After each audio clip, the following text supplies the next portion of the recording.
The following is a KPB Media Works production.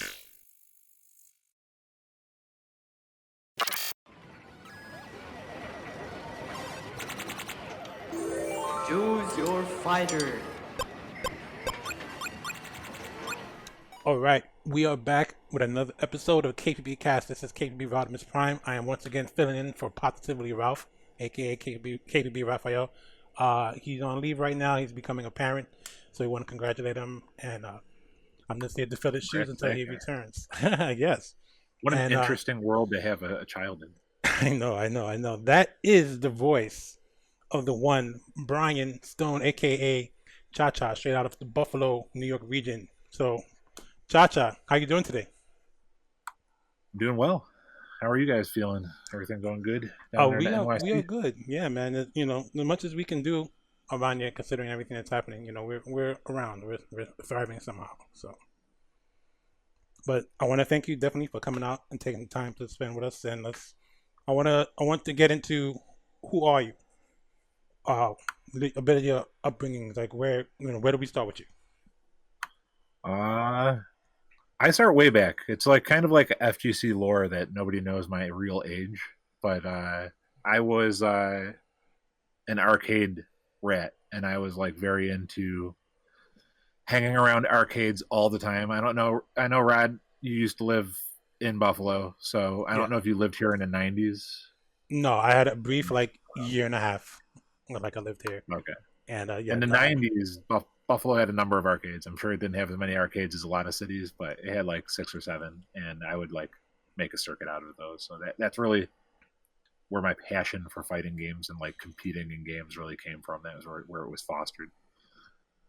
Oh, sounds good. What was the first fighting game you touched that you could say changed your life towards this path? Yeah, I mean, I played fighting games at friends' houses in the Super NES era, and I'd play them occasionally at arcades and not really care about them. I was more into like the platforming and adventure games when I was really young. But I'd say the first fighting game that like really took a hold of me was either Tekken 2 or X-Men Children of the Atom. I'd say that. Like the sprites in that game like blew my mind because I didn't really have a grasp on like what anime was. Nobody did back then, right? And like the artwork for the X-Men in that game, especially Psylocke. Oh my god, I was like, I couldn't believe it.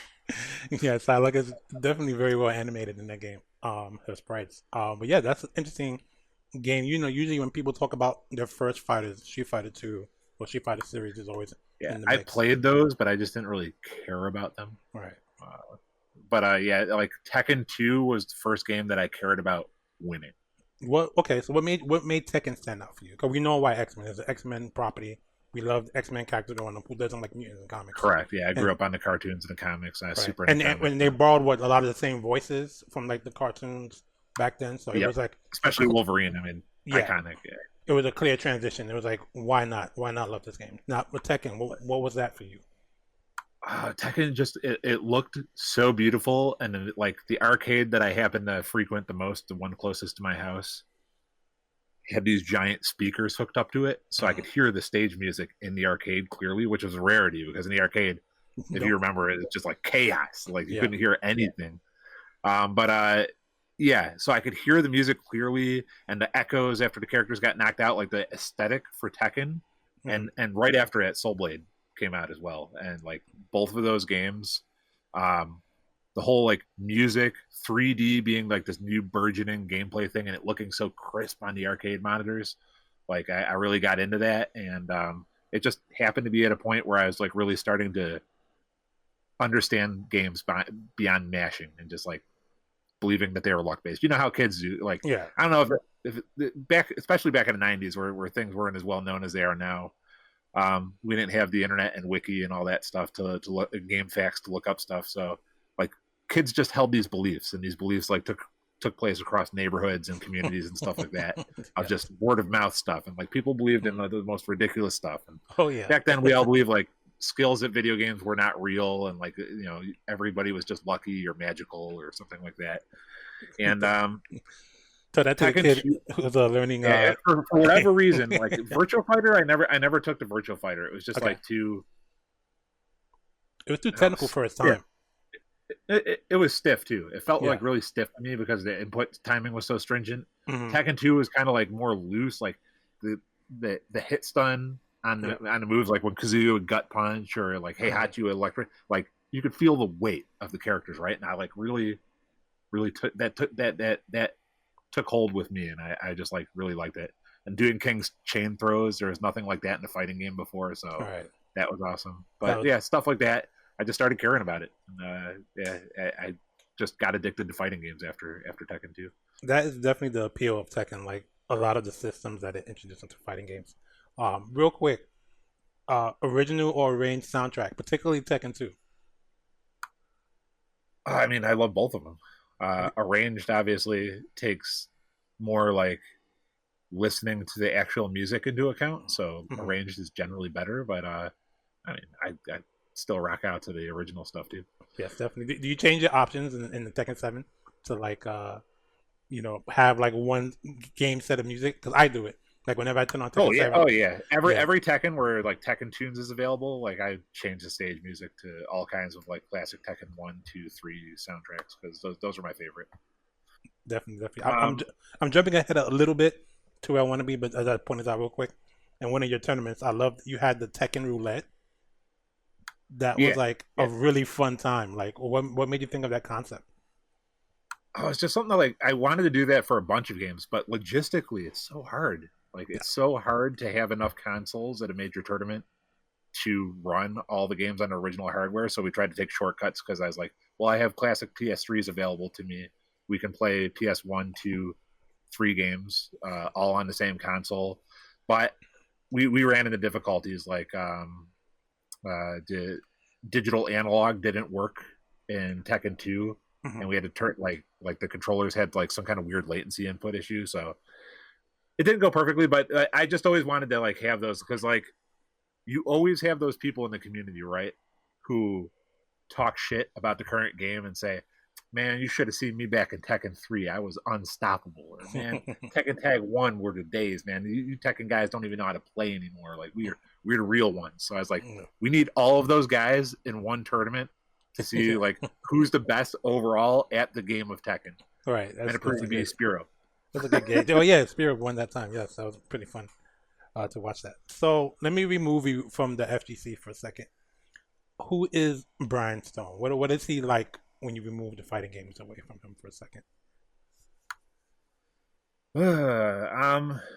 If you remove being a fighting game personality and organizer from me, I am very much into watching bad movies.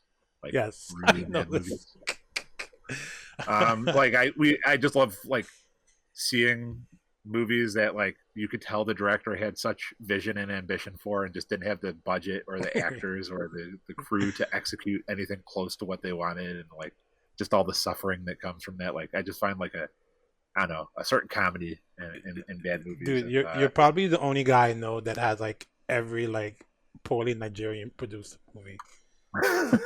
Like, oh, dude, I got a personal media server that's like burgeoning on 22 terabytes, and it's almost all just bad movies. That's so awesome, man. That's cool. It's like such a great hobby. But I'm really into that. I'm married. I spend a lot of time with my wife. We've recently engaged in taking more trips to just like see nature and stuff like that. So I enjoy hiking. I don't get to do it as much as I want to, but hopefully, later, now that I move into the next stage of my life, and after COVID, like, everybody got to reevaluate their stuff. So I plan on doing a lot more hiking. I used to be into video game collecting. I've recently just gotten out of that racket. The stuff's just gotten too out of hand. Yeah, that's a good segue. Let's talk about your background, man. What's going on back there?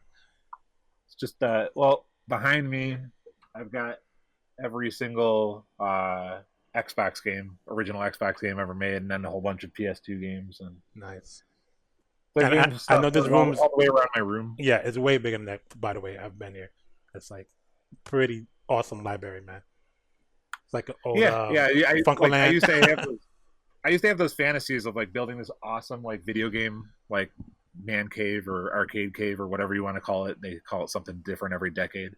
But I just wanted to have this cool place where my friends could come and hang out. We could just play whatever the hell games we wanted. But that feels like a bygone era. Like people going over to people's houses probably, well, even before COVID, it just kind of stopped happening.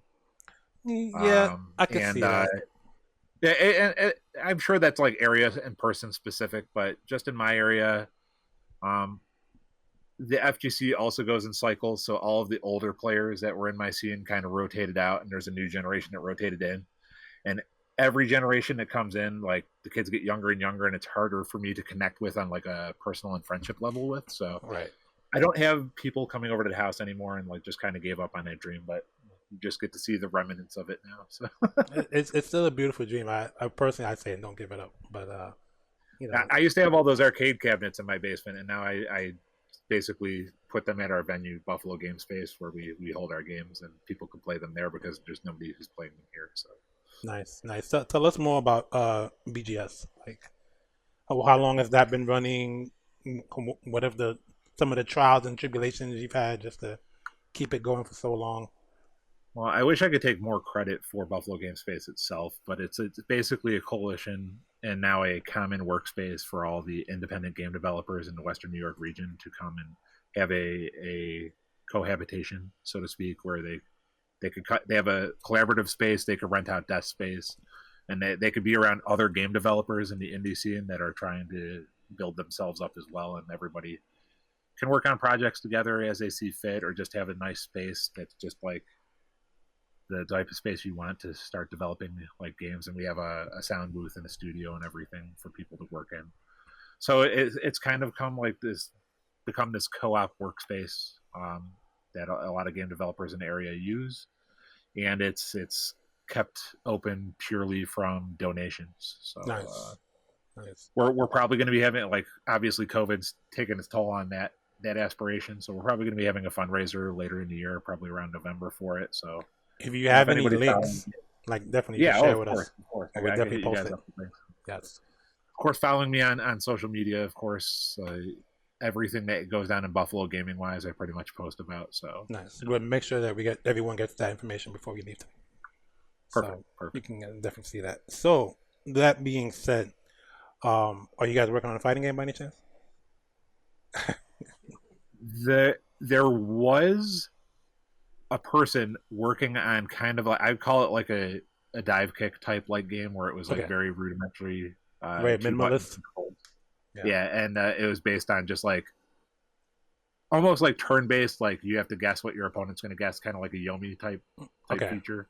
All right. And I have not heard anything about that project in quite some time, so there's nothing major being developed fighting game wise at the studio. Okay. Although there is a couple of highly successful games that have come out of there recently. So, can you share? Yeah, Freedom Finger, and then one of our guys, Quasi, just got his game dropped on PSN and Xbox, Shotgun Farmers, and it's had a lot of success. Nice. I don't know if you've heard of it, but Shotgun Farmers. Yeah, I gotta look that up. Got some interesting mechanics in it. Like you shoot these scatter guns, and then if you miss, the bullets turn into seeds and plant new guns and stuff like that. It's kind of interesting. That's wild. Shotgun Farmers. Wow. Okay, definitely gotta look up that title. Awesome. Well, yeah, there's a lot of interesting games have been developed in Buffalo. Ones that you wouldn't expect. But I don't know who would want me talking about their games, and I don't really have any promos prepared for them. So, if you're interested, I can definitely post up some lists of games made in Buffalo. Of course, man. That's throw it at everybody that way. Awesome. Okay, so we were speaking earlier before we came on, and you said there was a Buffalo scene before college and after college. So can you elaborate a little bit on that? So you're a teen now, right? You're into these fighting games. You discovered Tekken. You discovered the Namco game Soul Calibur. What's next for you? What happens next? So at that point, I take the natural progression of the scrub, the story that we've all heard. I become the best player in the group of my friends. I become the best player in my high school. I become the best player in my community that I could find, which is just like local arcade trolling. Mm-hmm. And so I have this ego built up in me where I think that I know more about the games than everybody else, and I want to show that.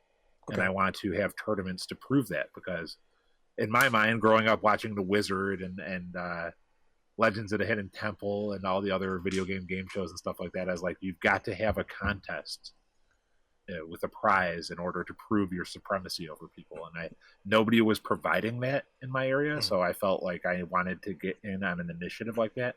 And of course, I was a kid still, so like I had all these grandiose dreams of like making things more elaborate and lavish than they needed to be. When we could just have a tournament, just show up, pay $5, and split the pot. Like I always tried to make it more than that, but I convinced the owner of one of my local arcades, which is called Putt Putt.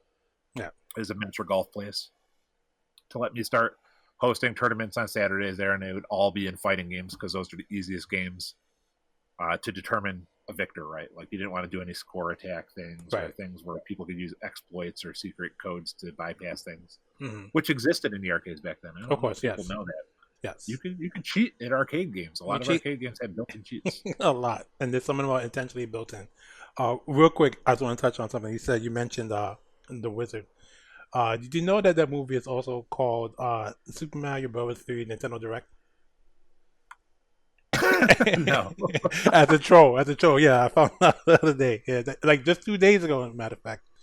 Someone mentioned that, yeah, that's also known as Super Mario Bros. 3 Direct, Nintendo Direct, because the game was shown before it actually got released. And if you go back and watch that movie is so ridiculous and unbelievable, and like, kids traveling across the country, like, yeah. But yeah, so that movie, like, really just it came out at a time where I wanted to believe that was possible, like, and like that always, like, that took hold in my heart. Like, yeah, I wanted to be a video game champion, and I did win my regional qualifiers for the Blockbuster World Video Game Tournament. Nice. That was the one that had NBA Jam at the end of it. Is that what? No. Yeah, NBA Jam, Donkey Kong Country, Teenage Mutant Ninja Turtles Tournament Fighters, and then Clay Fighter. First Clay. Oh, first Clay Fighter. Yes. So such a wild I'd won in the 90s. I'd won my local store competition. Then I won the city store competition. Then I won the regional competition. Mm-hmm. And I went to New York City. First time I ever went to New York City in my life, actually, and lost to a 9-year-old on a tiebreaker. Tiebreaker in the game that he was better than me at. I beat him in the fighting games. And they had the tiebreaker be a banana collection and on a random stage in Donkey Kong Country, which he knew vastly better than me. Donkey Kong Country was my worst one. Yeah. I just didn't practice those levels or anything like that. He ended up beating me in a tiebreaker, and then he went on to the national championship, and I was left in the dust. Oh. I still had that. Maybe that's what like gave me that like want to just keep going. That fire, like just can't stop here. I never got to be a national champion in anything. Oh, who did my okay. You're a champion in our hearts. That's all that matters. Oh yeah, I used some. Even back then, I figured out some broke ass stuff in tournament fighters, man. That still holds true to this day. So I was proud of myself on that fact. Everything stays broken, man. So okay, so you established this relationship at Putt Putt. Generally, what year is this about? Mid-90s. Mid-90s. Okay, so you're in there. You're like. I'd probably say the like first TO. Right before I left for college, which was right around the turn of the millennium there. I was running tournaments on a regular basis or a semi-regular basis, sometimes weekly, sometimes monthly, depending on the needs of the arcade for their space and my interest levels. I also played Magic the Gathering like really, really competitively back then, and several other collectible card games because those were really, really huge back then. All right. And I traveled for those a lot, so I wasn't always available for arcade tournaments, and I was the only person willing to run them. But man, I used to run single elimination tournaments for so long that when double elimination became the standard, like I didn't know how to float people to losers, and I made like the worst brackets ever. Like, yeah, so much double elimination, double jeopardy, yeah. Because we didn't know how to do round of losers and stuff like that. I was really bad at it, but I tried. And people like that. Like I could be very loud, as you well know, I'm sure. Mm-hmm. Yeah.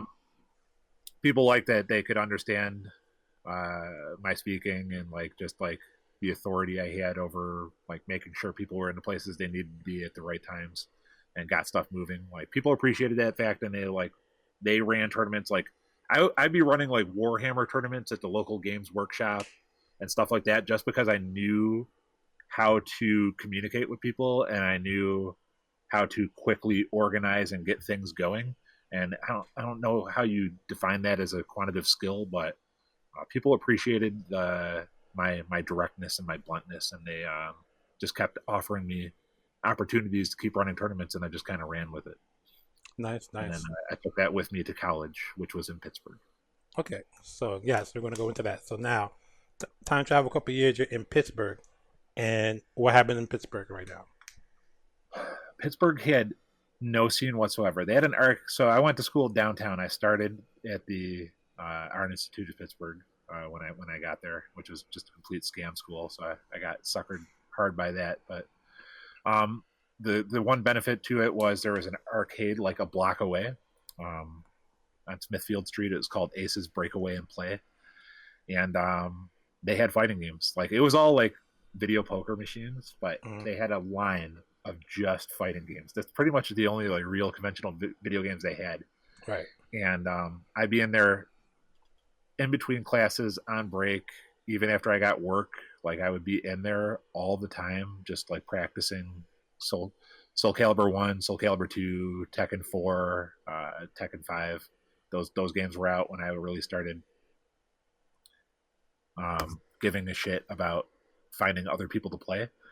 And it was like that start over cycle. So I was the new kid in town, and of course I like this is the magic that's gone, Rodney. And I wish more people would realize that back in the day, without like the powers of YouTube and just like streaming and stuff like that, people didn't know how to find legitimate information on games, and they also only had what was around them to determine what skill in a video game was. Right. So it was that magical time back then where everybody thought they were the king shit at fighting games. And if you beat them, there was always somebody they knew that was better than you. Yeah. And they would make up some that. Tell me how many times you had to hear this all the time in your city. Like, man, my friend used to, he lives on the West Coast now. He wins all these Street Fighter tournaments out there. Yeah, he won a world championship. He would body you, dude. You ain't nothing. Like that would be their shit talk. Tell me that didn't happen at Chinatown Fair on the rack. All the time, man. All the time. But and it was kind of true. People actually like moved out. I guess by that time in CTF, people started knowing about the West Coast, and I'm sure before like the more notable names like a Justin Wong or Chris G moving out there, you had smaller time players, who moved out to the West Coast. Not to say small in scale, but because the scene wasn't as out there as it is now. You have those guys that moved out to the West Coast. Was it for fighting games? Maybe, maybe not, but they definitely was playing when they were out there and probably got better or comparable to when they were in their home region. So it happens all the time. So not only was it that type of thing, but they would always have some guy they knew, and I became an expert at like rooting out these people. They'd always have some guy they knew that was better than you. Mm-hmm. And I would get on them about that. Like I would like be persistent. I would communicate with them. I'd email them. I get their phone and I text them. I'm like, "Yo, where's your boy at? Like, he's supposed to see me in Tekken 4. Get this guy over here. I'll bet you $20." Like, I became really adept at making people put their money where their mouth was, and that's kind of really like a divisive, toxic strategy. But back then, that was the only way I could convince people that one, like your skills aren't real until you prove it and beat somebody for something other than bragging rights. Right. And then two, like like people don't care about proving things to you until you make a wager, right? So I was always back then I was like a really, really big time shit talker, man. I just talked a bunch of shit. But through that process, I discovered that I was really good at communicating and like keeping all these people in communication with each other. And like, I was really into introducing like, oh, dude, you play this game? I don't really like Virtual Fighter. I don't really like CVS2 that much. I know. But anyways, but it's like, um, I would introduce players that played games that I didn't really care for to each other, so that us people in Pittsburgh could get better overall. Right. And then I started running tournaments at the Aces Breakaway and Play because the guy thought it was like the greatest idea. He gave me the key to the machines and everything, and that was a perfect time too, because we all just started buying arcade sticks. Like I had the gray Namco stick with the yellow buttons. You remember that one? Yeah, definitely. For some reason, I really took the Soul Calibur in particular on our arcade stick over a pad, just because the Dreamcast pads were so whack. Right. For playing fighting games, like I would play like crab style, and then I switched to thumb style for certain moves, and it was really uncomfortable. Did you have did your scenes have like on the Soul Calibur 2 cabinets like the developed Conquest mode or whatever it was? Oh, dude, Conquest was like my shit. Yeah. I had a dominant Ivy that would do nothing but Criminal Symphony and Summon Suffering, and 2-2B into 9-6-9B. But yeah, yeah, Conquest. I don't want to get sidetracked with all the Soul Calibur 2 caveats and stuff like that. Like Soul Calibur 2 is like really where I started to like become like a community person online as well. So I started running arcade tournaments. I started networking everybody in Pittsburgh to coordinate and meet at places, at university, like anime clubs, stuff like that. Like places that had space and people with similar interests, because a lot of anime club people were into video games. Like gaming and anime went hand in hand early on. It still does for the most part. True. Yeah, true. So I would go around to all the local universities and see if they'd be willing to like host games after the anime meetings or give us space to host tournaments, and start doing that all around Pittsburgh and just coordinating people. And then I took that mentality to the official forums for Tekken Saibatsu, for SoulCalibur.com. I eventually became the head administrator for SoulCalibur.com and started running tournaments, helping coordinate tournaments, building communities. Like I took that knowing people in Pittsburgh and getting them to meet other people in Pittsburgh that had similar interests to them through fighting games, to getting people I know of in certain cities and certain regions and matching them up with other people in certain cities and certain regions that were near them, and helping them build communities. And like that's really what I became known for. It was mainly through Soul Calibur, a little bit in Tekken, less so, because Tekken Zaibatsu had like a lot of strong personalities already doing the community building thing. So I was mainly relegated to the Northeast there, but Soul Calibur was more of a national thing, and I really got a lot of people talking, and a lot of people that I introduced to each other are still friends to this day. So I was happy about that, like feature of the community. But yeah, that's really where my life in Pittsburgh took me as a game community manager / tournament organizer. And then we started running these tournaments in Pittsburgh called UCP, which was named after this pizza that we had called the Ultimate Chicken Pizza. It was like this completely unique thing from a pizzeria near us.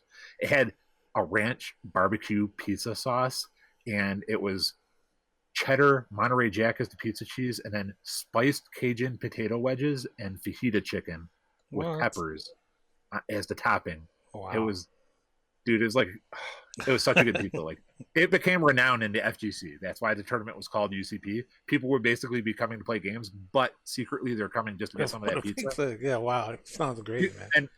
And we became so tight with the pizzeria owner that he had like these tournaments were held in my house, because that back then we had majors in people's houses. That's how small the FGC was. I had 70 people in my house. Granted, it was a 4-story house, and I had 7 roommates, and they were all somehow cool with me taking over the house for a weekend. So we crammed 70 fucking Soul Calibur and Tekken players, and also Guilty Gear, and I was into the Guilty Gear community at that point as well, really heavily. Guilty Gear is my favorite 2D game. Okay. In our house, we all crammed into my living room, and I swear to God, the floorboards almost gave way. We could feel the floor buckling underneath us. That's how many people were in my living room. I could still dig up the picture. I'm sure we still got the picture somewhere. 70 people in my living room. And we took a picture of that with a stack of like 100 pizza boxes in front of us because we ordered 100 pizzas, and the pizzeria owner kept that framed on his wall for like the longest time. Like he thought it was the greatest thing, dude. Like they did so many favors for us. But yeah, back then, like having 32 men in the bracket was like a super major for us, especially on the East Coast. Like the West Coast had a little bit more organization because their arcades had survived. Mm-hmm. At this stage in like the 2002 through 2004 phase of the East Coast, arcades were closing left and right. We were losing all of our famous arcades. So people were really like experimenting with like what public spaces were okay to hold gaming tournaments in, and like logistically not a lot of people had equipment and people coordination skills, so a lot of it wasn't working out, and I tried to provide that by getting people to come to Pittsburgh. And and like I was telling you before, as an aside, and sorry, it's so scatterbrained because like there's so many things, like individual stories, right? 2000 through 2000, it's probably all coming up to you as you're thinking about it right now. Yeah, like I was also running anime convention tournaments for like Otakon, Animazement, AWA, Katsucon, all the big ones. So I was running their video game rooms for a world warrior. Yeah. So I was running tournaments and in a lot of cases running the actual video game rooms themselves and like designing tournaments for those. And that's really where the FGC was born, especially on the East Coast. I think like all the people who used to go to anime convention tournaments, because that's the only place to definitively gather everybody and say who was the best between them. Right. Even though the prizes were shit, like anime box DVD sets donated from a vendor and stuff like that. And then like you would have to like battle through scrub logic because they had people in place like running like Iron Man style ladder tournaments where the first person in the bracket faces the next person in the bracket and you keep going until you lose. And like it doesn't even sound good on paper. It doesn't. But it like they didn't even realize the flaw that like if a semi good person is the last person in the bracket, all they got to do is beat one dude. And I'll catch him, and it was a single match, single elimination style. So like anybody could random out anybody in fighting games back then. So like you had to compete against like defeating the mentality of people who ran events with like rules. Like anime conventions used to have like the most ridiculous rules, like no corner trapping people, no being cheap, no ring outs for Soul Calibur. What? Like, I was in a tournament where I got banned for throwing somebody too much. They actually asked me to be disqualified. They're like, wow, this guy did a throw 5 times in a row on somebody. This is not the spirit of a fighting game tournament. And that was at Otakon. Wow, yeah, but they literally had the rule number 1, no being cheap. And cheap is like a completely subjective term. What's totally cheap? Subjective? Yeah, you know. But it's not cheap if you know how to deal with it. You know. I don't want to rant on too much about that, but yeah, that's really where I developed my community building skills and like learned how to run tournaments and learn like what worked, what didn't. And it was a lot of fun, man. I made a lot of lifelong friends like coming up that way in the FGC, and I still see a lot of them in the FGC doing operational stuff to this day. We're going to jump ahead a little bit and obviously go like before COVID, everything. So you're this established TO, you're out of the Northeast region. What's it like right now in the current state? Let's say before COVID. What is it like being a TO in the community nowadays? Before COVID or after? Yeah, before. Let's say before COVID. I mean, it's just kind of. I mean, you had this history. You had this experience. You've seen generations at this point come and go. So what's it like? Correct. So what it's like is just a lot of work, and it's that type of work that's going in, it's thankless, right? Like of course. Very completely thankless, which is fine. I don't resent any of it. I wouldn't do it if I resented any of it. But it's just a thing where I want to give the people in my community and the people around me the best chances to succeed at something they love. And I always want to like recreate that atmosphere of the old arcades. I want people to know what it's like to be in an offline competition, because it's so much different than online. It's like people try to sugarcoat everything these days and gaslight you into believing things that just simply weren't true. But like, there's nothing that's ever going to match looking your opponent in the eyes. All the shit talk you talked online before that, none of that means anything. Right. When you're face to face with somebody and you've really got to prove that you're better than them, you prove that you can win. And like, I think like this, a lot of this generation's like missing that like factor. So I try and provide that. And I still just find myself like just really energized at like organizing people, like helping people find what they want to do within the video gaming that they love, like taking their hobby to the next level. And I enjoy, even like for Smash and other things that I don't personally play or really care for the game to begin with. I get that they are gamers and that they are living the same dreams and the same fantasies that I am, and I want to help them as well. So I do everything I can to help every type of gaming community in my area get together and make their events better, meet other people easier, and just always have a space to play where you don't feel like it's a giant hassle to go out of your way and meet people and play games. That's just something that has just become kind of like a thing for me. Nice. It's just a daily routine. So. I definitely got to say personally, when the first time I know how we met, I don't know, did I reach out to you or did you reach out? I think I reached out to you. I believe we met each other at a major, and I talked about, hey, would you ever consider, like, I like what you guys are doing. Would you ever consider coming out to one of my events? I run something like that. I think that's how I met you. Yes, that's right. That's right. I think it might have been it's probably at a Big E tournament. Yeah, definitely. Something like that. I remember, like, Steve and I, we do logistics and we talk to you, come up, and even to this day, like when Steve and I talk about it and talk about communities, like, you guys are so encompassing in what you do, and you're so tight knit, and I've never felt so comfortable in a community, in any community, not even our own. Like, I come to Buffalo, it's cold as hell, it's only like, what is it, October? Like, October is like winter. It's like, but the community is so warm, man. It's so warm and so endearing, and it's like Steve and I talk about it all the time. Like, we had such a great time going up there all the time. Your hospitality, your community. So, and that's not overnight work at all. Like, you had this experience now, right? Like, you went to Pittsburgh. You literally put them on the map. I don't care what anyone says. What you're telling me, I know you're not a liar. You put them on the map, right? So, I definitely put Pittsburgh on the map, and that's fine. It doesn't brag about it. I'm not, not to be a braggart, but it's just what it is. And like, you come back home with all this knowledge, right? And all this like experience. Like, what's the next like decade for you, in a nutshell?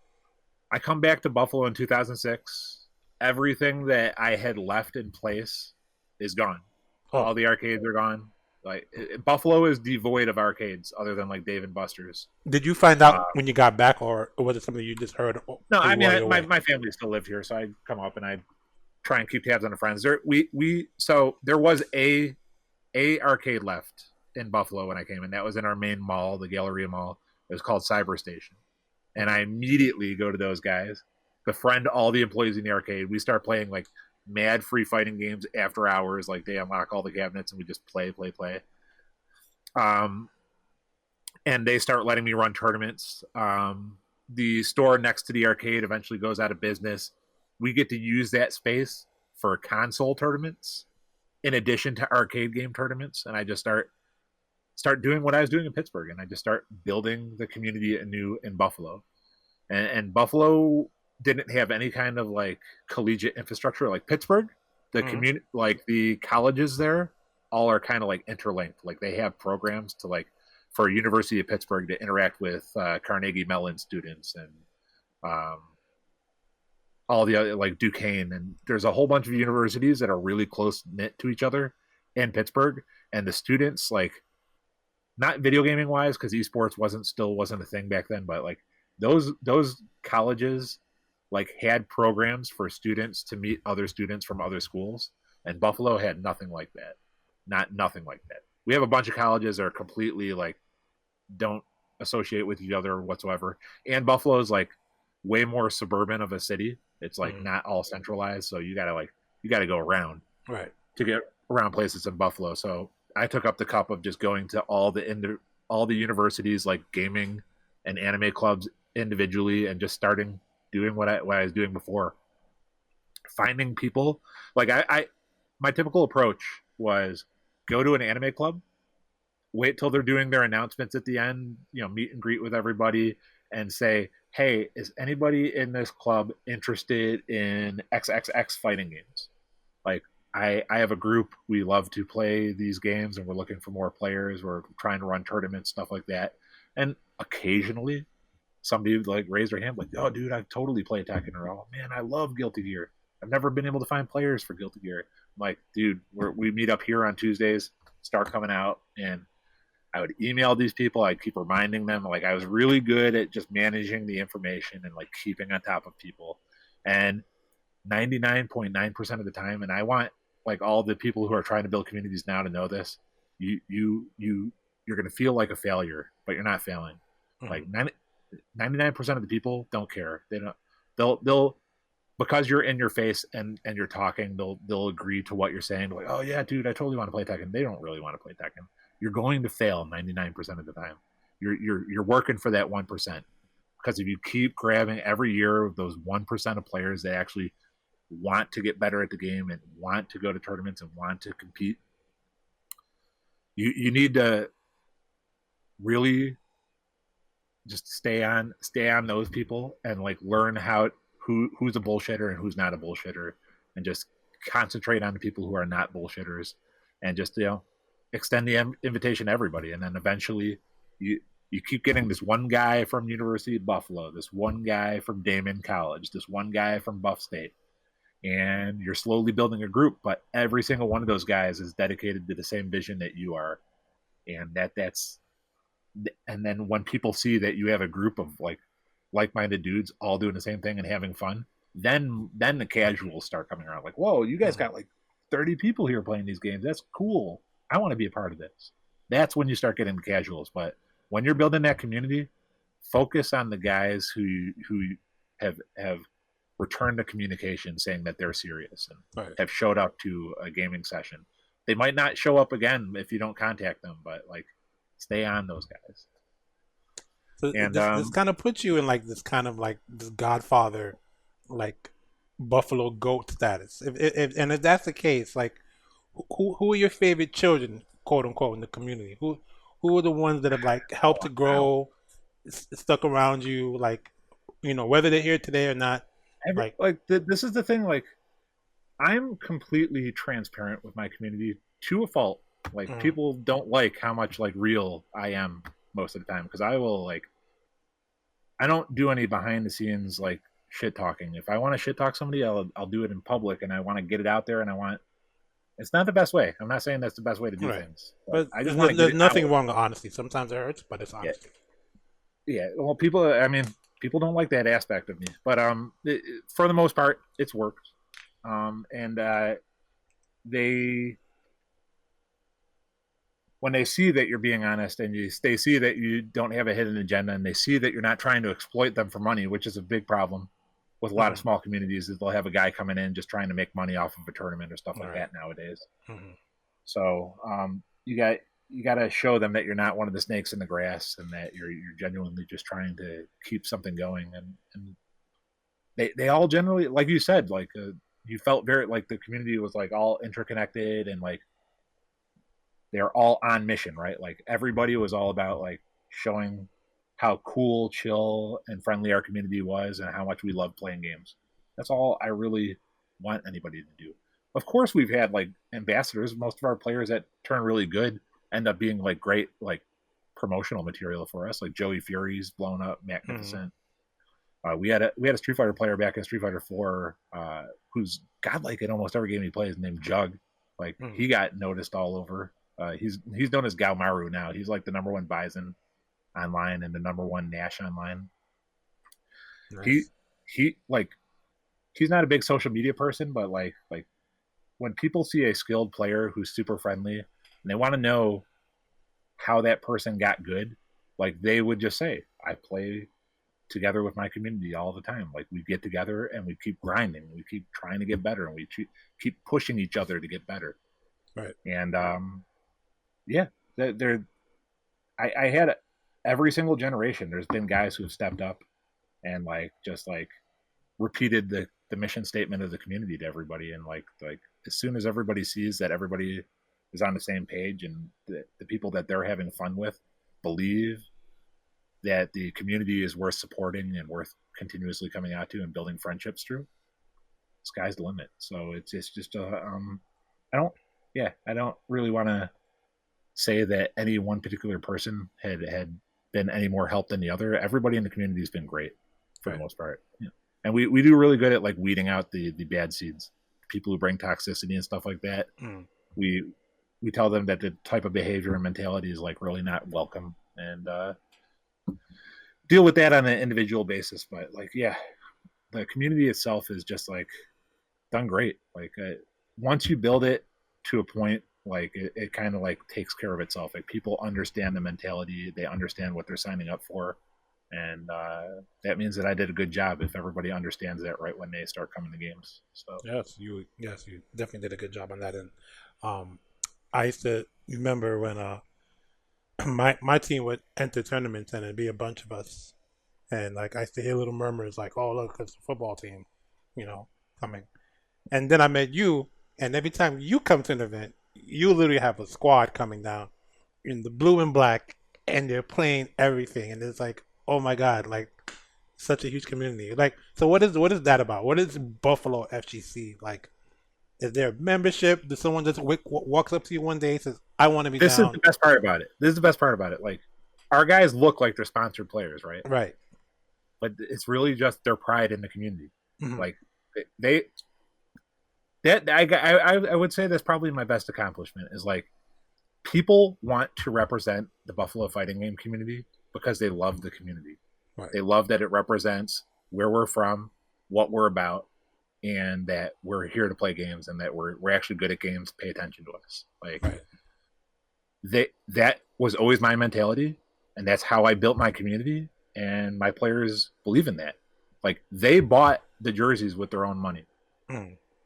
Like I didn't even develop the jerseys. Like one of my players just caught lightning in a bottle and found a jersey company. He's like, hey, do we want to do community jerseys? And everybody at that time was just like, hell yeah. And they took the ball and ran with it. Like I definitely helped push them in the right direction, but I'm never like telling people to do something.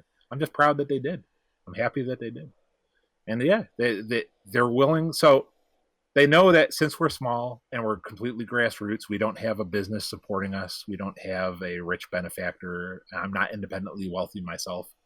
So we don't have the resources to put up money and just like attract players with money. So we have to attract them with something else. And that's like a sense of camaraderie and a sense of community, a sense of belonging, right? Belonging to a fighting game community because you like fighting games and you appreciate seeing other skilled players commit to improving their craft. And that's it's really what it's all about. And I think we are the only like real community that represents themselves without a sponsorship, right? There's a few. You're definitely like pioneering in that regard, and especially when it comes to successful players. I know some of you guys have taken names across the board over the years for sure. With that being said, can we get into how Rumble in the Tundra started and the whole like the blue buffalo logo, the name? I guess because it's cold. Like, how did all that get going? That was just me trying like. When majors started popping up, I very badly wanted a major in Buffalo. Buffalo is not a great city for esports or anything like that. There's not a lot of. It's like an old school city. Like all the business here is done very old school. Like there's companies willing to sponsor your event, but they're willing to give you like product. Like we'll cater your event, or we'll give you some signs for free or something like that.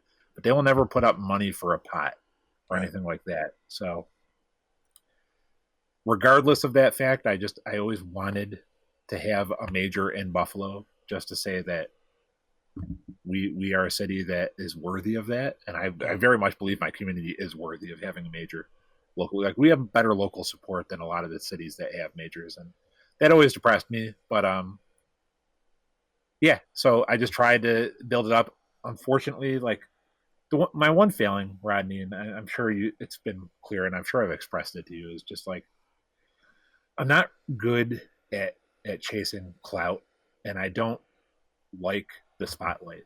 Like, I shy away from it. Like, I want to make sure everything's run perfectly, but I don't want to sit there and in the spotlight and take credit for it. And that has worked against me to get to the highest levels of like organization. Like, since I'm not an after party, I've never gone to an after party at Evo, even though I've been to 15 Evos. Right. I don't hang out, rub elbows, and name drop. Like, I'm all about getting the job done, making sure that the problems still exist, are being taken care of at the event, and that the players are taken care of. Because the one thing that I hate about majors that I'm not involved with is just like how like lost and despondent some of the players feel from their experiences there, when the staff doesn't treat them right, when something's confusing and they get eliminated because they didn't know where to be at the right time. Right. I want to make sure that nobody ever has to go through that at my events. And I know I'm always working in the background to make sure. You and I personally, of course, many events that we've worked together has seen this. I know I can definitely say of basically anyone I've worked with, you take your role seriously in this community, and to a point where if you feel like you're not being respected, you will handle it the way you need to handle it, even if it means a step away. And I've always respected that about you personally, because you're no nonsense about just the community. So this is not even, again, it's not even things that you necessarily have your direct hands in. You're just a part of, and you approach it at a level where as if you've invested your entire life into this event. That's not even yours. So I know your work ethic. And I think that's something that people don't know about me. Like, people are going to be watching this and they're like, who the hell is this guy? Just a dude from Buffalo. You guys need to know who this guy is. I'm in the background of almost every major on the East Coast in some capacity. And I'm usually the head TO or floor manager of one of them. So well, I don't try and put that over people. I just want people to know that I'm there to make sure that they have a good time. It's the humbleness that comes with it. This is the pure at heart, things that people really need in this community. You're one of those outlets for that, because again, your work speaks for itself. You had how many Rumble Tundras over the years? 7. But which is a lot for people that isn't a major event ongoing. That's a lot. It is, and we've taken hiatuses, and we unfortunately took a hiatus even before COVID started, just because Rumble had become successful as a grassroots event to the point where we outgrew that venue. I mean, obviously, the venue, the Tri-Main building that we were at was just kind of like not the optimal venue, right? Let's say that you were there, you know the logistical problems we had. It's basically the basement of a renovated factory building that's turned into like, when everything's going, you don't even know, man. It's just like games galore, everyone's having fun, and that's kind of been your whole legacy, like making something out of nothing, and making it very successful, very well. So I definitely applaud you for that. I appreciate it, and I don't ever not appreciate the praise, even though if I don't like sit out there and talk about like how I should be praised, or like sit there and like banter online about like the success and the things that we're doing in the community. I just want everybody to know that, like, if you've attended my events or you've just told me that you've had a good time, it's supremely appreciated. Of course. And I'm not really good at outwardly emoting, especially like happiness. So, it's just I just always wanted. It goes back to the art, like how we started this conversation. The arcade environment was something that was very near and dear to my heart. It took place in my formative years. It like became a part of my identity, and I always wanted to preserve that for the future generations, especially when I saw it being eradicated. I mean, we're living in a generation where there are players in our community. The majority of players in our community have never even set foot in an arcade. Right, like an Real actual bustling arcade, quarters on the freaking bezels. Yeah, not Dave and Buster's like Yeah. redemption center. No, like, no type. way. Like, who got next? I can't move back. I'm a big dude. When I used to play on the cabinet, I took up space. So, and out of courtesy, I have to play like on the side, just to make sure my opponent has all the room to get his butt beat and have no excuses. So, I miss all of that. That's just the fun things that was part of that. That's really all I want. I just wanted to keep that going, and like I didn't ever want to.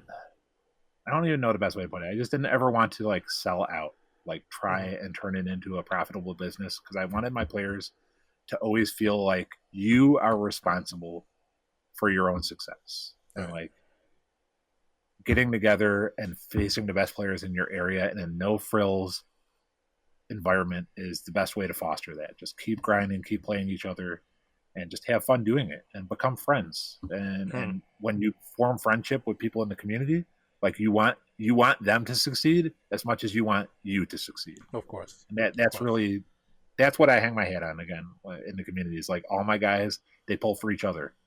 My Tekken guys pull for my Street Fighter guys, and my Street Fighter guys pull for my Mortal Kombat guys, and like they're all together. And it's a great thing to behold. Like that's what I'm definitely proudest of. Now, I know you speak from a humble place, but I gotta say you definitely, I personally feel you've been recognized somewhat for your efforts. You were involved with Red Bull, right? In terms of the tournament, yeah. So how did that come about, and what did that lead to? I was asked to come run brackets because they liked how I was running brackets at, I think it was Defend the North. Like a Red Bull representative had been there, and like, this guy gets stuff done. We need to bring him on board. And then, unfortunately, like Red Bull like is like this like layered process organizationally. So, they wanted to work with me, and like I presented ideas to them immediately for doing something in Buffalo. Unfortunately, like marketing wise, it just wasn't like, I don't know if you knew anything about the Red Bull regional split, like how they handle their esports stuff in regions. Very little. I probably part of it on a very small even scale. Though Buffalo, New York is in the same state as New York City, we are counted as a different region. They had us in Boston's region. So we were considered the Northeast. New York City and the tri-state area down there, that was its own thing. What's faster to get to from where you are? Is it faster to get to Boston or faster to get to New York City? Oh, New York City by far. So why? Boston? That makes no sense. But okay, go ahead. That's another thing. Like Buffalo just has this like weird, like disregardable reputation and just the American psyche, right? Like people remember us for blizzards and like choking Super Bowls and oh my god in the 90s and chicken wings, and they're like, they don't know anything else about Buffalo. They're like, Buffalo is a nothing city, get it out of my face, I don't want to think about it, I don't want to talk about it. So I've had to deal with that a bunch. But yeah, it's like when you approach a business person about developing a partnership, and like their mentality is always like profit minded or market share minded, or like promotional minded, right? So and you can't blame them for that. That's their job. But like they look at Buffalo and they're like, there's nothing here. Like, I can't do anything with this city. I can't do anything with this city. Like, and even though we got a for the size of city that Buffalo, New York is, we got an incredible amount of players. That's just, again, that goes back to the work that I did, like the hustle going after everybody. And again, and not just players, talented players. The players are not the most valuable resource. The ability to market and get companies to invest in a product is really what has taken over, and that's how Red Bull treated it. So instead of giving us like our own big Red Bull event that they were going to come and like run, they ended up giving us and this is what you wanted to talk about, right? The Red Bull qualifier where they gave us a qualifier with a unique prize. We're the only community to ever get this prize from them. They had promised us since I done such good work for them, and they really wanted to get the Buffalo players, like, because they were doing, like, we had so many players doing so well all over, like, they wanted to get us some help, get us some recognition. So they're like, what we're going to do is we're going to give you a Rise event, which is like their lowest tier of the Red Bull Conquest Tour. And in this tournament, your top 8 players from the Red Bull Conquest games, which were Tekken, Street Fighter, and Guilty Gear, your top 8 players in this tournament are going to get a free, all expenses paid trip, and you're all going to go on a bus together, and we're going to pay for the hotel and everything. Nice. Free, all expenses paid trip to Boston for Conquest to prove that you guys are the supreme scene in this region. Nice. And so now that's 8, the top 8 in each game. So you got 24 players collectively. 24 players, and then me and 2 other staff members. So, nice. like, incredibly gracious of Red Bull. I was super happy that they did that for us. Not ungrateful at all. There were some logistical problems that came with it. Don't even need to talk about that stuff, because the end result was that was an amazing opportunity, and most of my guys in the community consider the whole Red Bull Conquest experience as one of the best things that ever happened. And you guys took some names at the actual event, right? When you guys got there, we won every single game, and we dominated. Like, we were basically populating the top 8 of almost every game. We destroyed the Northeast. Yeah, two of the 3 grand finals were Buffalo versus Buffalo, and then the other one was Buffalo versus New York City. Not even a Boston player in sight. Just like the Red Sox. I'm kidding. But yeah, we won all 3 games, and it was an awesome experience. Like, that Red Bull Conquest tournament in Boston. It was at Gillette Stadium, like, and Bills, like, we're all Bills fans and stuff like that. So being at the Patriot Stadium and, like, hanging a giant L on that shit for Buffalo was, like, a great thing to begin with. Like, it was just great. Like, the whole experience was great, and, like, it really brought all the guys who went on that trip. And we had players come up just to support us. Like, all the guys who went on that trip, it was like one of their best FGC experiences ever. And they'll remember it for the rest of their lives, and I'm super happy about it. Awesome. That is really... Yeah, I'm not saying I go completely unrecognized for my efforts. I'm just saying, like, your general viewer who will see this on YouTube, or your general FGC person, might not know who I am. And it's unfortunately by design. And I see the flaws of some of the things that I've done to stay in the shadows, but never think that, I don't appreciate any praise, and that I don't believe that I'm supported, because I definitely believe that a lot of people believe in what I'm doing, and that's why, the guys at ECT have me as their floor manager, and Defend the North has had me, and KIT has had me, and Big E trusts me to do a lot of his floor work. So I feel appreciated in that way, and I just going back to the whole Rumble thing, I just wish I could have built something, like, bigger and better in Buffalo, and it's still an ongoing process. But it is, definitely, and I personally don't think you should give up on that at any point. Again, it's a beautiful thing you've done over like 20 years now. It's 2 decades plus of, like, ChaCha. How did the name ChaCha come about? Did I just dance all over everyone when you win? You bust out a ChaCha? Do we make this a long story short?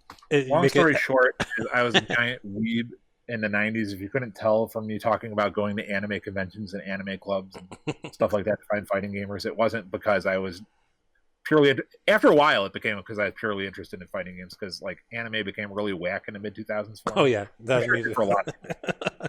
But in the 90s, I was a giant weeb, what you'd call today a weeb. And there was a quirky little anime that nobody knew about, so I thought I was super cool, and I just adopted this name. It was named Akazuken ChaCha. It was about Little Red Riding Hood. It's basically Little Red Riding Hood ChaCha. You can go look it up online now. It's just like some definitely magical girl series, and it was like Ranma 1/2. Ranma 1/2, okay. Nice.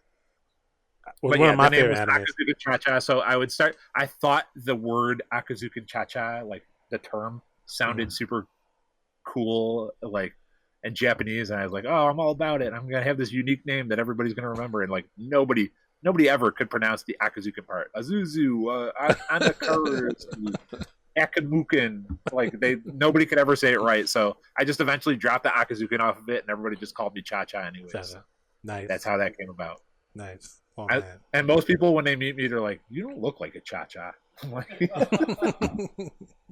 I personally thought you just loved the dance, maybe, and you just like that was your taunt or something like. not at all. It's completely weebish in roots, unfortunately. That's pretty Very awesome. regrettable. I wonder what if I wasn't a weeb, what I would have named myself. Probably something generic, demon or pirate, something like that. Or Buffalo Bill. Hey, that would have been work. No.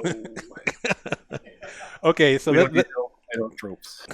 so let's put some stamps on this passport, right? You're born in, or you grew up in Buffalo.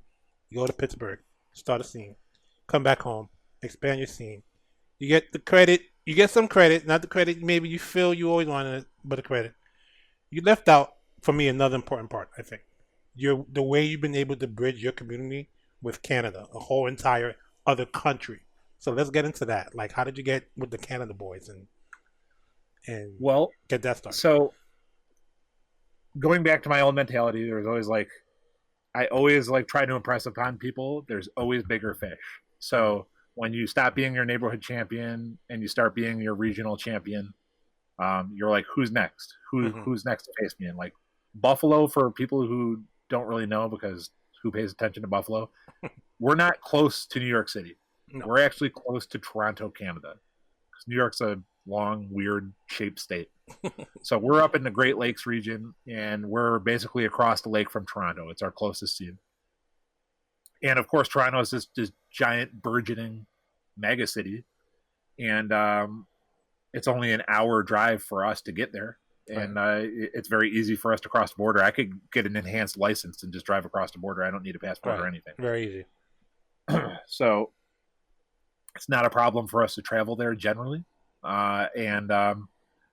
They still had arcades when I came back, and I was still very much into the arcade scenes, and I would talk with the Canadian players there. I was big in the Soul Calibur community. They had a Soul Calibur community that was on the come up. Like, they had a lot of players up there. So I was very interested in seeing like how good they were and like what I could do to get them to come down to my tournaments and what I could do to get my guys up to their tournaments, so we could start having an exchange of knowledge and skill and just kind of like build a hype. And I'm like, every scene needs a rival. Right. Every scene needs a rival. And we just chose the largest geographical threat to Buffalo, which was Toronto. It's the easiest to get people to. Now, I did a lot to get like Pittsburgh. Like Pittsburgh and Cleveland guys come up here all the time too, because we're very close to those two cities. Right. We're within 3 hours of each of them. So we have like, I did my best to like know how far gamers were willing to travel for a single day game or a single weekend game. So I concentrated on like building up the region, and like in order to get good player crossover, you have to like show support for their scenes. So I'm not like that's where I feel like a lot of organizers fall short. They're only thinking about building their scene. Right. I'm like, well, in order to build my scene as a region, I want to make sure that all these other guys are on the right track and getting the help they need and getting just help in general, organizing these players like I have. So that's really where people started to notice me, right? Because I go up to Toronto and like, you got to go after your guys like this. You got to get them playing here. You've got to like push these players in the right direction and keep communicating with them and get them to post on forums and stuff like that. Because that was all foreign concepts in 2006 to people. So that's really just how it came about. And I ended up forging like a lot of good friendships with like Neo Russell and a bunch of the other, head guys in Toronto. And me and Russell early on understood that shit talk was the language that the FGC talked. And like, we were really good at like pushing people's buttons. So we just do this friendly shit talk and like, make Canadian jokes, and they make American jokes. Like, don't bring guns and knives to our tournaments. Like, we play clean up here and stuff like that. Really innocent stuff. And, yeah, so we'd start jawing at each other online, and that got people interested in like bearing witness to like what was going to be the result of that rivalry, and it just grew from there. So you have like when you've been around FC for a while, you look at different regions, and different regions have allegedly their type of style, right? Like you go to East Coast, New York scene, we're considered laid back, lame players. We lame out everything for the win. West Coast is more considered very aggressive, over the top aggressive. learn how to block type players. What was the first kind of style you noticed about a whole different country? Now you're in Canada and you're dealing with Canadian players. Before you really guys got integrated, was your styles much different than each other in terms of competitive play? Oh yeah, like so the Canadians were we used to make fun of them for playing too polite. Like the big problem that we felt like the Toronto scene had, and like Buffalo, especially in Street Fighter 4, which was like the big first crossover game that we had, community wise, like Buffalo would go up there and dominate. Like it was like a meme for a while. Like we would just win their tournaments and just run. They would just play with an automatic respect. Like they're like, oh, these guys came up from America. They got to be good to come all the way up here. Like they didn't realize that it was nothing for us, right? They thought this is international competition, and they like ceded us so much respect. So like we kept on trying to like say like, man, you got to play dirty, play like you're playing online, play like you got to win at any cost. Like that used to be their big thing, is like they would just give you so much respect that and we were known as like the aggressive, like we did stuff that was not real and disrespectful and stuff like that. and that also helped like fuel the rivalry, especially like shit talking during matches and stuff like that. I can understand that, because like for a lot of people that don't understand, especially if you come up from an arcade scene, like you mentioned earlier, with the whole rules and rule sets of like the anime conventions, no throwing. There was this weird unspoken like rule set in the arcade back then, before like things like tick throwing and like just block strings and stuff like that were really about. There were just some things that were frowned upon. If you got thrown by someone like more than twice in the match, you might get upset, and especially on those days when you didn't have there's no teching throws or anything like that. You're playing these old school fighters. There's like no centralized rules whatsoever. Right. So they had like this weird honor, and honestly, the best players in those communities were the ones that ignored those rules, because they would produce the win at the end of the day. Correct. And that, like we were, so since Buffalo again is like just a like non-entity to a lot of people on the major world scale, they would know that Buffalo is in New York, so therefore we're probably like New York City. So like, people would always treat us like we were New York City players, which I think is a good thing, somewhat, right? It's a level of respect. You don't, New York has its level of respect anywhere they go. So, I guess I always wanted to distinguish us from that. I hated being like paired up of course, with them, because they would always claim our successes too. Like, yeah, New York, yeah. No, don't claim us now, right? Yeah, you don't. Oh man, I was like, Buffalo and New York City have nothing to do with each other. They never come to our stuff. We never go to their stuff. You know what? It's New York, and I as someone from New York City, I want to apologize for that, because like you said, you got guys in a 1-day trip, 3 hours each way to come play your tournament. These guys here in New York City, one, they don't even drive, most of us, and then two, if we got to be on a train for more than half an hour, it's too much. It's like, oh my God, I got things to do. So that's just the nature of New York City, and that's the way it's always been. And you got guys coming 3 hours, to learn or beat you guys, depending on what the situation is. I think that's a great thing. Yeah, and I'm like, we have cities close to us, Syracuse, Rochester, stuff like that. Their scenes come to our scene to learn, to like get competition, because their scenes are X amount smaller than our scenes, and like we're the big scene in the region. Right. So, and I take that responsibility very seriously. Like, I really want the guys from Rochester and Syracuse not to have to come up to my tournament and play each other. I want them to play Buffalo guys. I want them to play Toronto guys. I want them to play Cleveland guys. I want them to play somebody who will never be in their scene, so that they get that experience outside of their bubble. And that's like a big part of the success here, if you want to call that success. That's another testament to your ability, because there are definitely times when you and I had to work together on seating, and you hit me up like a month before, and like, we got to get the seating done. I'm like, ChaCha, wait, it's just a month. We didn't have all the players in, Yeah, but we got the known players. We're gonna seat them. You're very serious about that, because it provides an experience. I went to Evo 2016, and in my bracket in the second round was Tia Sabin. I'm like, I'm in the same city. I don't want to fly across the country to play this guy in the second round when there's like a whole universe of players coming to Evo. That's crazy to me, And I know something like your tournament would never have that happen because you're very particular with your seating. Again, it's just part of your work ethic and how you run things. Nobody's perfect. I've definitely missed players in the past. Like, Yeah. I don't know every player from every scene. I wish I did, but like, I try my very best with the tools available to me to make sure that you don't have to play somebody at a tournament far away from home. Right. Why would you ever want to do that?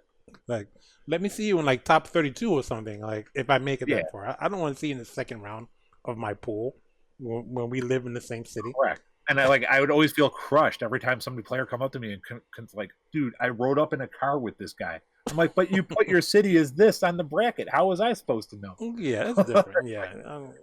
So it's tough, but I definitely went the extra mile and I lent those services to other events. I've seeded for everything: Evo, Combo Breaker, Final Round. Like, I help with seeding everywhere that I possibly can because I want to make sure that people don't have to play each other from their scene.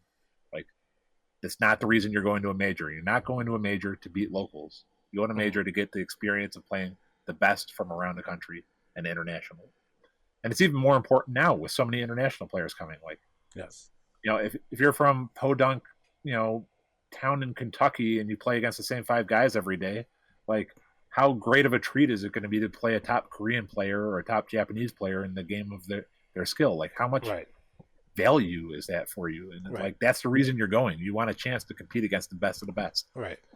I always want to make sure that that's provided. And it irritates me to a very high degree to see when it's not being provided or not being regarded. So it's definitely something to always consider whenever you're, developing a tournament. In regards to that, who were your favorite TOs? Who were the people in the community that you consider yourself, a peer to, someone you look up to, if possible? Who are some of those people, if any, that you think about on that level? I mean, almost everybody I've met I held in high regard. As like, if you've been doing the same thing I've been doing, where you're doing the work in the background, and not like trying to like come off as this like esports playboy of a tournament organizer, like, you have my profound respect. Like, like, I go way back with Big E. I love E. Russell from Toronto is one of my best friends. Like, too many to name. Like, everybody from Big E's events, everybody from East Coast Throwdown, Defended North, all the East Coast stuff. Like, most of the TOs I've worked with in my life, they have my respect, and like, I enjoy talking to them on a friendly basis and on a personal basis. Like, there's nobody I really have problems with, and if I do have problems with them, it gets squashed immediately. Like, I confront it. So, but yeah, like, you guys, Andre, Andy, like, you all have my respect for trying to rein the beast that is New York City's little pockets of players that don't ever want to associate with the rest of the boroughs and stuff like that, man. New York City is its own beast in and of itself. I wonder how well I would do if I were to try and take on New York City if I lived there. But it would be a much more massive undertaking. It would, but we would definitely need someone like you to make some dent into the situation that is in New York City, for sure. But yeah, any TO that's just trying to get their scene to a better place, to get their players organized, man, like, I've got your back. Like, and I think almost all of them know that by now. And anybody who's tried to get something going beyond their town or regionally, like, I've run into them, and I definitely, like, right away will give them any information they need and like give them suggestions based on what I'm seeing in their scene. I have no problems doing that. But yeah, I'd say my oldest friends are probably my favorite people who, like, I don't mind ever just shooting the shit with. But also a lot of the old school guys, the old organizers, they're not super social media people either. So we're not. But okay, talking is not something that's done. But like, when you build a friendship on that level, like, you don't need to talk every couple of days to know that you're tight. So right, of course. But and even people that I haven't known long, like Zach and Walter from East Coast Throwdown, like, those guys have been fantastic. They put on a fantastic event. They care about the community, and like, I haven't known them that long, but they've taken incredible care of me and like raised me up through their event almost instantly. Right. Yes. So a like, bunch of hardworking guys. I old hope and to new, get them on man. the show soon so we can bust their chops too. But, it's definitely a thing. Who is some of your favorite entertaining FTC personalities?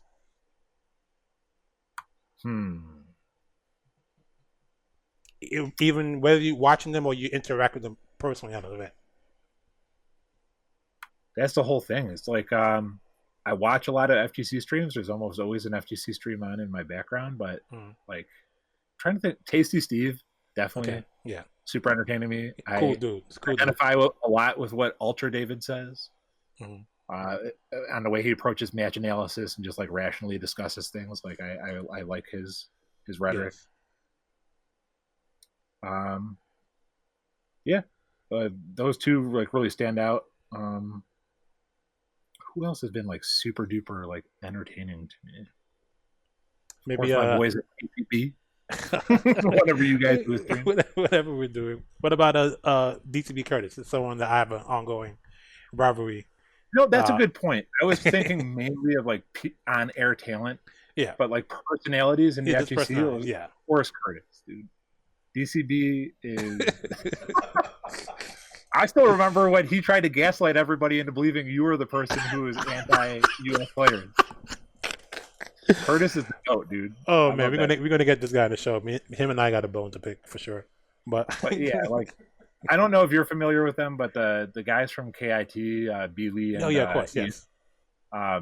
Those guys are great to work with and great friends. And I just feel like it's a laundry list, man. If I were to just like really sit here and think about it, I'd say like 100 names in every category. But yeah, it's a family. It's a family that you get raised into, and it's bigger than your own personal family. Like there's just so many people in different areas that you go to, that you see and you befriend and you exchange ideas, spend a laugh or two.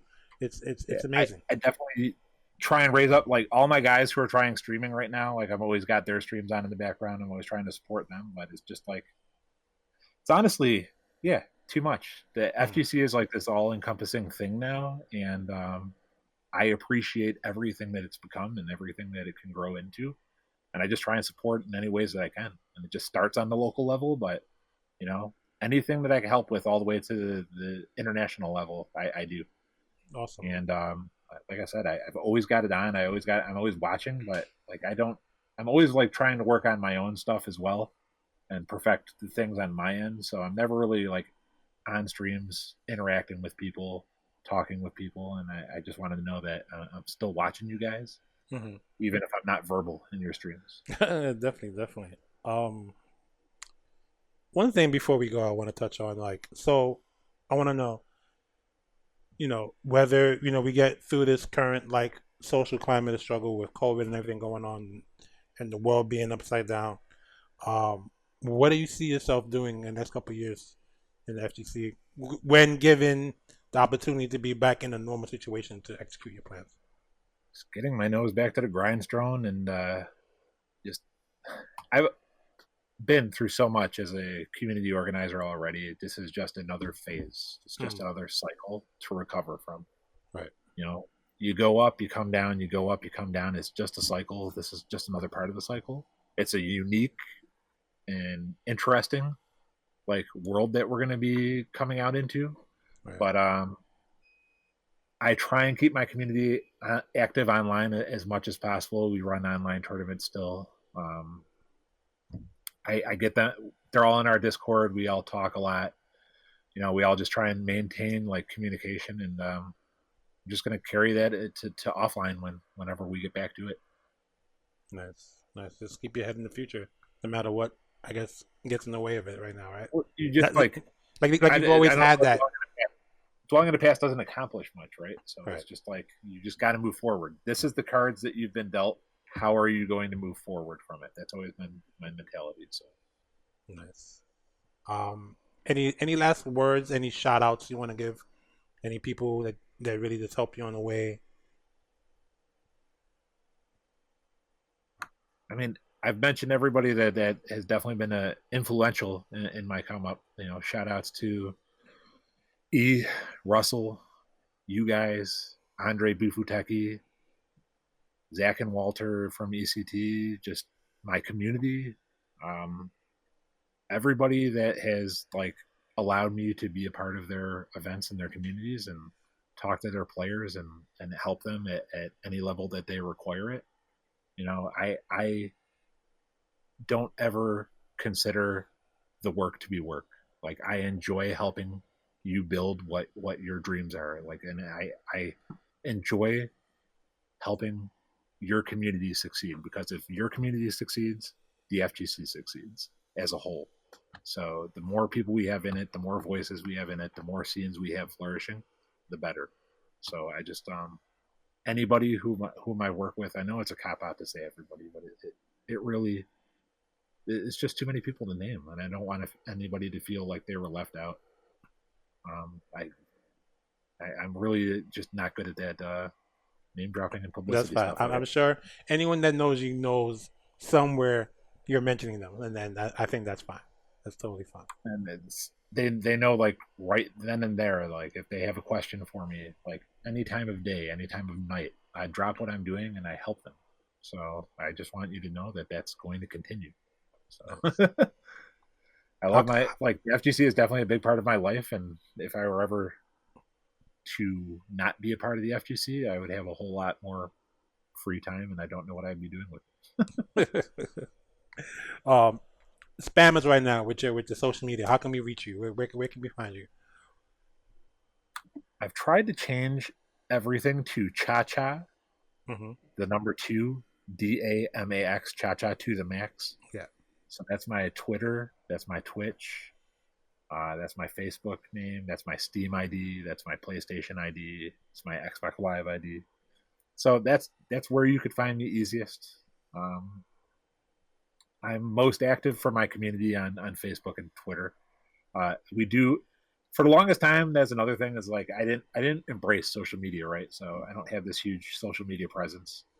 We only recently made a community account for Twitter, so Buffalo FGC, if you want to see what tournaments we still got running during this whole COVID madness. And I just let the lease for my webpage expire, so there is no BuffaloFGC.com anymore. Teardrops. Oh. But yeah, it's crazy how online does that. Like, I let it expire, and I was like, I'll just renew it later. And then GoDaddy came and parked on the domain, and like $2,000 for your rights to your name back. I'm like, oh well, I guess that website's gone forever. Oh wow, yeah, it's a horrible market when dealing with that. Yeah, but just follow my community. I as much as I want to help you and talk with you as an FGC member or person who's interested in the FGC. Support my community at Buffalo FGC on Twitter. It's Buffalo FGC Live on Twitch. That's our community stream, but I link to it through that Twitter account all the time. And please keep an eye out on my social media for the fundraisers that will be coming up for Buffalo Game Space. Yes, send that to me afterwards so we can add that to this video, definitely. Yeah, hopefully we can save our venue, and we still have an offline venue to return to once games resume. All right, man. I thank you so much for your time and taking you away from your Tekken event that I know you're missing right now. So I'm really grateful for you. I can't personally wait to see you again soon. You saved me the embarrassment of going on too. It's always a pleasure to have you and talk to you, man. I will see you soon, man. Thank you guys. Yes, thank you guys for tuning in. We will see you next time here in KPBCast. Take care and have a good day. You win.